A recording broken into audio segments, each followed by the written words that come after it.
হাসিনা হচ্ছে স্বৈরাচার। স্বৈরাচার সরকার আর কোনদিন আপনারা মেনে নেবেন? স্বৈরাচার সরকারকে আর কোনদিন মেনে নেবেন? এই স্বৈরাচার সরকার কিন্তু আবার একটা চাল দিয়েছে ওদের এই 15 আগস্ট। এই 15 আগস্টে যদি গ্রামের মাটিতে কোন আওয়ামী লীগের লোক যদি উদযাপন করতে আসেন, আপনাদেরকে সাবধান করে দিতে চাই, বিএনপি যুবদল লাগবে না, বয়গ্রাম থানা ছাত্রদলই আপনাদের জন্য।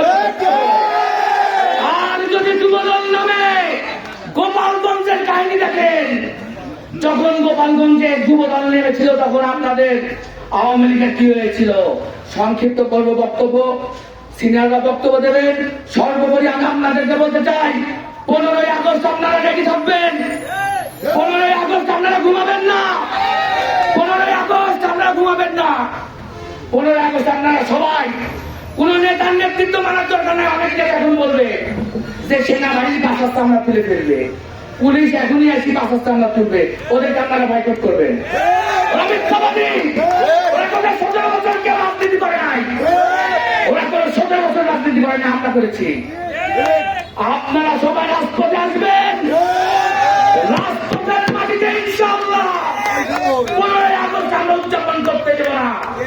সর্বোপরি আমি আমাদের প্রিয় নেতা, প্রয়াত নেতা অধ্যক্ষ কামরুল আলম সাহেব, আমাদের শহীদ আলম সাহেব এবং আমাদের প্রান্তীয় নেতা সকলের হৃদয় স্পন্দন সানাউল্লাহ বাবু,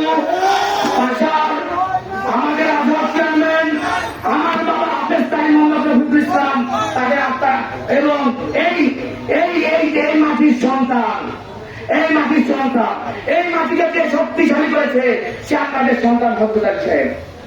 ভদ্রকালী যখন এই মাটিতে রাজনীতি করেছে তখন আপনাদের নগর ইউনিয়নের শক্তি এসেছে, তারা রাখে দেন। সেই সাথে আমি বলতে চাই তাদের আপনার মাফিরাত কামনা করছি এবং সেই সাথে আমাদেরকে বলতে চাই আপনারা কেউ ভয় পাবেন না, আপনারা কেউ ভয় পাবেন না। আপনারা 15 তারিখে সবাই সকালবেলাতে নামবেন, গোটা পরে আমরা ঘেরাও করে রাখবো ইনশাআল্লাহ।